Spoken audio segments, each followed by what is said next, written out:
یہ بات میرا خیال ہے یہ آیت میں نے پڑھ دی ہے، آپ کو سمجھ آ گئی۔ اب سوچنا، غور کرنا، کوئی اپنا جائزہ لینا، اپنی طرف دیکھنا، اپنے ذہن، اپنی سوچ، اپنی سکیم، اپنی زندگی گزارنے کا جو آپ نے بنایا ہوا ہے ہیولا، اس کی طرف نظر کرنا آپ کا کام۔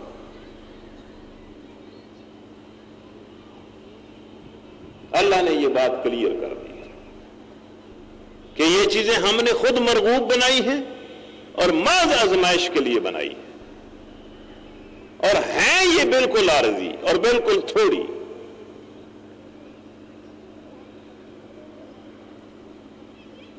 ہر کسی کے لیے عارضی، ہر کسی کے لیے تھوڑی۔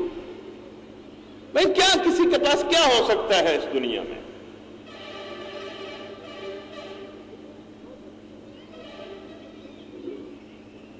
اور پھر جو کچھ انسان کے پاس ہوتا ہے اس سے کتنا کس حد تک لطف اٹھا سکتا ہے، وہ بھی اللہ کے حکم اور اللہ کی مرضی اور اللہ کی گرفت میں ہوتا ہے۔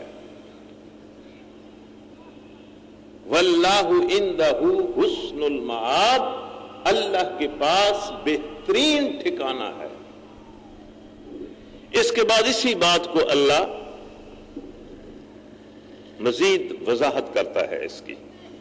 قُلْ أَنُبِّئُكُمْ بِخَيْرٍ مِّن ذَلِكُمْ،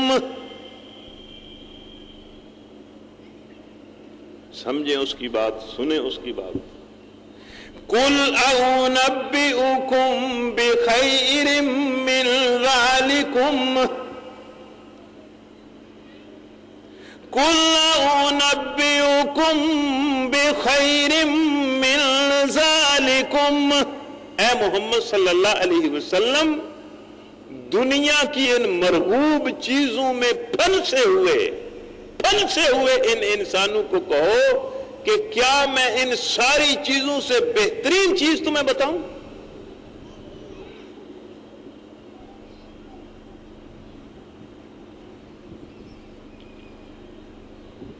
ان ساری چیزوں سے بے شمار گنا بہترین چیز، ان چیزوں کا اور اس چیز کا کوئی مقابلہ ہی سرے سے نہیں ہے، کوئی مقابلہ ہی نہیں ہے۔ یا اللہ ذہن درست کر دے،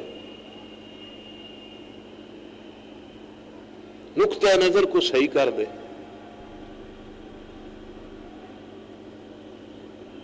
خسارے سے بچا۔ اے محمد صلی اللہ علیہ وسلم ان سے کہو کہ کیا میں تمہیں ان ساری مرغوب اور دل پسند اور بڑی پرکشش چیزوں کے مقابلے میں بہترین چیز کی خبر دوں؟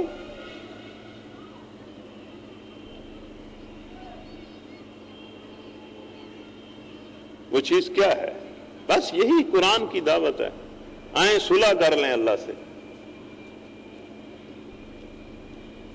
اس کی مان لیں، پریکٹیکلی مان لیں، پریکٹیکلی مان لیں۔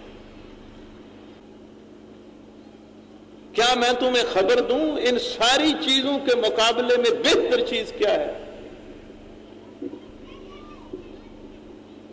لِلَّذِينَ اتَّقَوْا، لِلَّذِينَ اتَّقَوْا، پہلی بات ان لوگوں کے لیے جو تقوی کی راہ اختیار کرتے ہیں۔ ہر کسی کے لیے وہ بہتر چیز نہیں ہے، ہر کسی کے لیے نہیں ہے جناب۔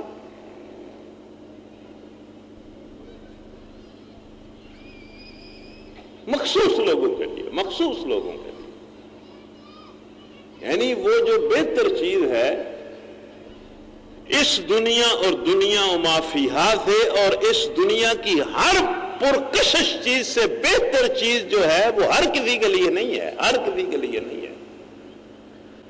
ان لوگوں کے لیے ہے جو اللہ سے ڈر کر، اللہ کا خوف رکھ کے اس کی اطاعت اور بندگی کرتے ہیں اور بڑی احتیاط کرتے ہیں اللہ کے معاملے میں۔ لِلَّذِينَ اتَّقَوْا،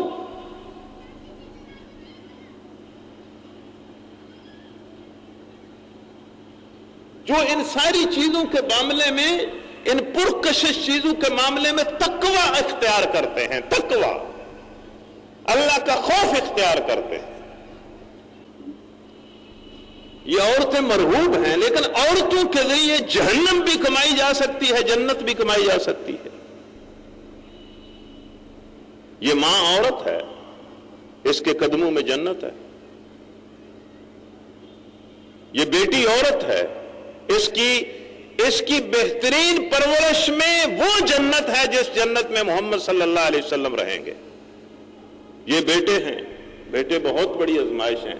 ہر حرام کھانے والا کہتا ہے کہ میں ان بیٹوں کے لیے کھاتا ہوں، ہر حرام خور کہتا ہے میں ان بچوں کے لیے حرام خوری کرتا ہوں۔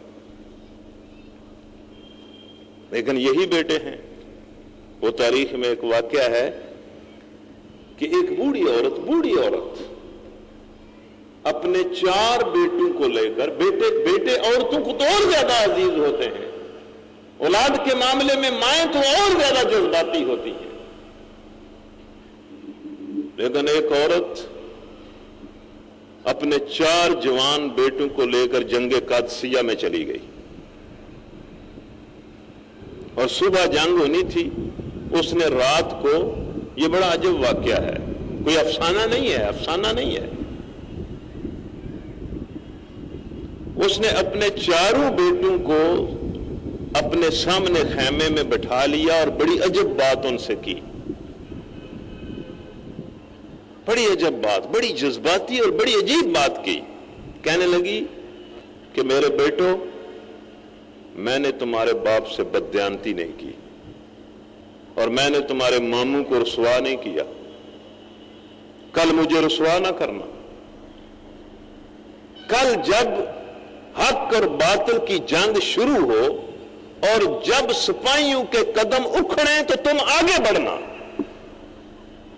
اور اللہ کے لیے قربان ہو جانا، میری یہ تمنا ہے۔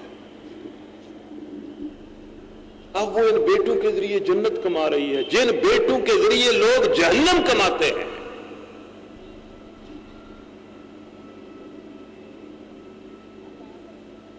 اگلے دن جب جنگ لگی تو ان بیٹوں نے اپنی ماں کی وصیت کے مطابق عمل کیا اور 4 کے 4 شہید ہو گئے، ایک بھی، دوسرا بھی، تیسرا بھی، چوتھا بھی۔ اب 4 شہداء کی ماں کو جا کر کون بتائے کہ تیرے 4 بیٹے شہید ہو گئے؟ کون بتائے؟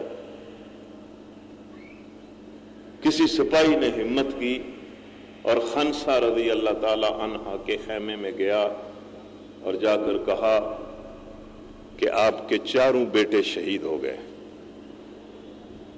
اس کا چہرہ چمک اٹھا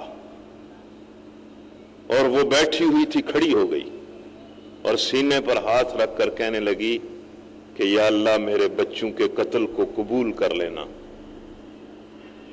اور مجھے انہی شہید بچوں کے ساتھ جنت میں داخل کر دینا۔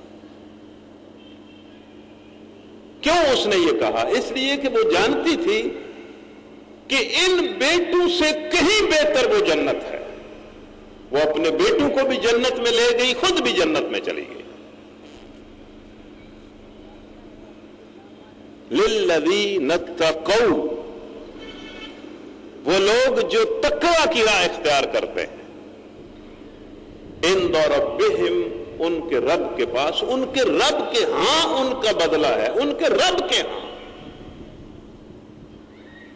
اس میں بھی ایک لطیف پہلو ہے، کوئی بڑا بندہ کسی کو کسی کام کا بدلہ دے نا تو اور کہے کہ تیرا بدلہ میرے پاس ہے،